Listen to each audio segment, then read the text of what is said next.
دروس رمضان باب 9 روزہ اور جھوٹ۔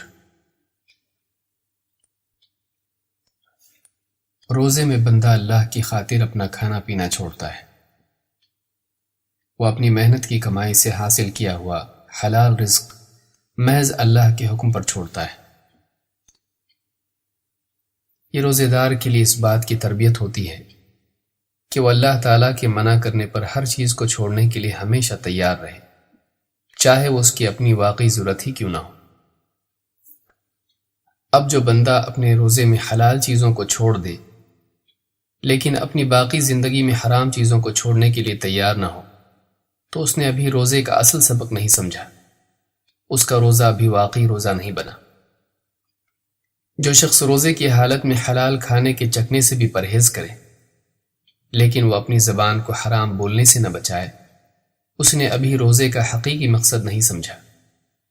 ایسے شخص کے بارے میں یہی کہا جا سکتا ہے کہ اس کا روزہ رکھنا یا نہ رکھنا برابر ہے۔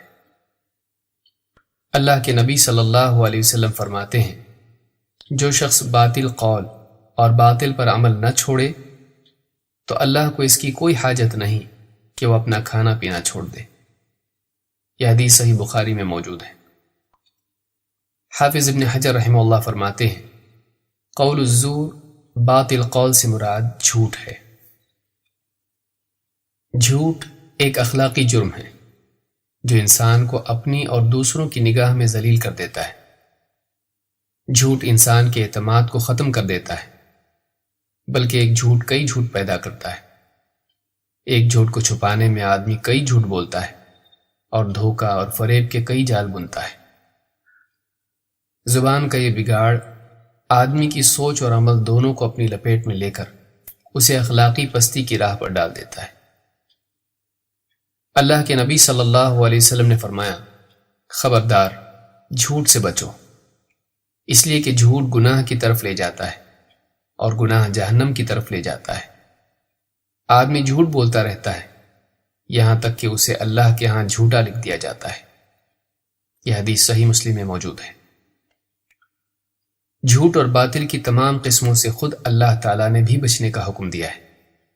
فرمایا، فَاجْتَنِبُوا الرِّجْسَ مِنَ الْأَوْثَانِ وَاجْتَنِبُوا قَوْلَ الزُّورِ، بتوں کی آلودگی سے بچو اور قول زور یعنی باطل قول سے بھی اپنے آپ کو بچائے رکھو۔ سورۃ الحج آیت نمبر 30۔ نبی صلی اللہ علیہ وسلم نے جھوٹ کو منافق کی صفت بتلایا ہے۔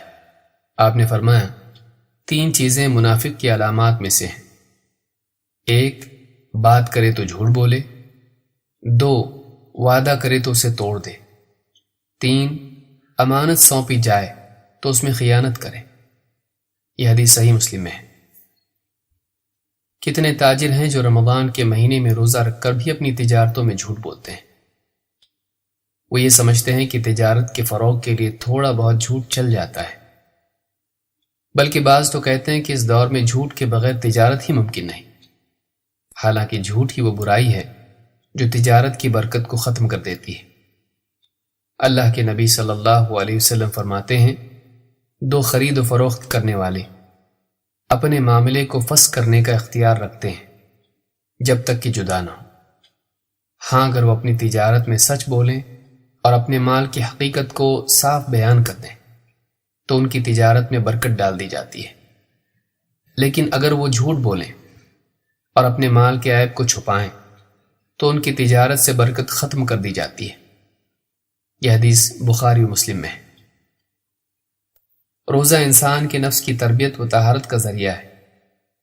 روزہ اسی لیے فرض کیا گیا ہے کہ انسان اپنے قول و عمل کو برائیوں سے پاک کرے اور تقوی شعار زندگی گزارنے لگے۔ لیکن اگر کوئی شخص روزے ہی میں اپنے قول و عمل کو جھوٹ اور باطل سے آلودہ کر لے تو پھر اس کے حق میں اصلاح قلب اور تزکیہ نفس کی کیا امید کی جا سکتی ہے؟ یہ ایسا ہی ہے جیسے کوئی شخص دوا تو کھائے لیکن پرہیز نہ کرے۔